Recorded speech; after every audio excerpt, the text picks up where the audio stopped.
What is Uberization? It is a neologism describing the process in which the goods become accessible and comfortable in the eyes of the market and the consumers. To do so, technology and innovation are essential, since they focus on finding ways to accomplish things quickly and easily. However, does it have implications for society? How does it affect the economy? We will be focusing on the debate between taxi and Uber, the interaction between the firm and the employees, and the regulations that governmental entities have developed towards them. As a result, these new companies face lawsuits from both the taxi industry and states in which they operate, those claiming unfair competition and violations of taxi regulations. But how is it to be involved in these types of businesses? Uber's main objective. The model of Uber platform is to minimize the number of own employees. The implementation of this strategy is done by following the intermediation model, in which the platforms hire independent people who offer the services demanded by the users of these platforms. Characteristics. In Uber, prices are not fixed as they vary according to the demand, but in taxi, prices are set up by state policies as they have a taximeter. In Uber, the enterprise does not pay taxes in Spain, but in the Netherlands, whether in taxi, taxis do pay taxes in Spain, such as IVA, IRPF, etc. In Uber, prices tend to be lower and it is more accessible, but in taxi, the service price is higher. It was like this before. The producer and consumer surplus weren't affected by taxes, and little by little, Uber is paying more taxes. However, as they pay most of them in the Netherlands, the tax revenue is not as big as the taxi driver's one. Consequently, both surpluses are also bigger. Talking about the competition, firms set prices above marginal costs when the goods they produce are differentiated from those produced by other firms.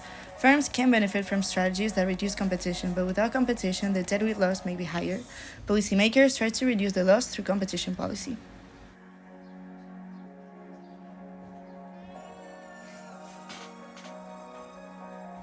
The biggest issue about companies such as Uber is the disloyal competition in which they work. At the beginning, taxis had the perfect competition of pickup services, meaning prices were established by the government, accepted by companies, and were homogeneous. However, since the arrival of Uber in 2014, the competition not only became imperfect, but disloyal, since the enterprise managed to compete with lower prices from the ones taxi drivers had without losing money. In this sense, consumers tend to choose what is cheaper.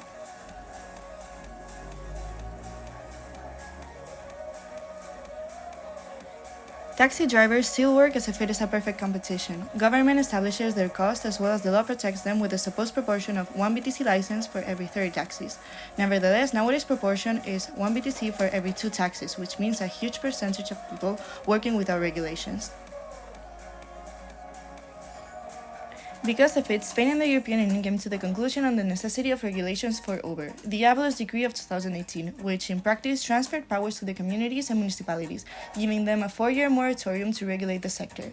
The decree establishes that if after this period there is no current regional legislation, the BTC permits will expire and they will not be able to make urban journeys. In order to motivate employees to work hard and well, firms must set the wage sufficiently high so that the worker receives unemployment rent. This means that there is a cost of job loss.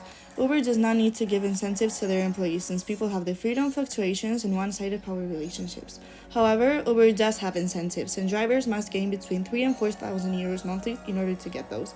As it is difficult, drivers overpass working hours during extra time, risking their own integrity and the rider's one. To sum up, in 2014, with the entrance of a large business such as Uber in the pickup service market, the competitiveness in that sector increased. Uber's regulations are different from normal taxis ones. First of all, within an economic perspective, it can be seen that the prices and taxes are not equally taken. It is visible that in Uber there is an unfair and disloyal competition that affects not only taxis, but the world society. People should be conscious about this unequal situation, and the government still needs to keep implementing regulations to make sure that the private companies such as Uber follow them so that there can be equity among workers.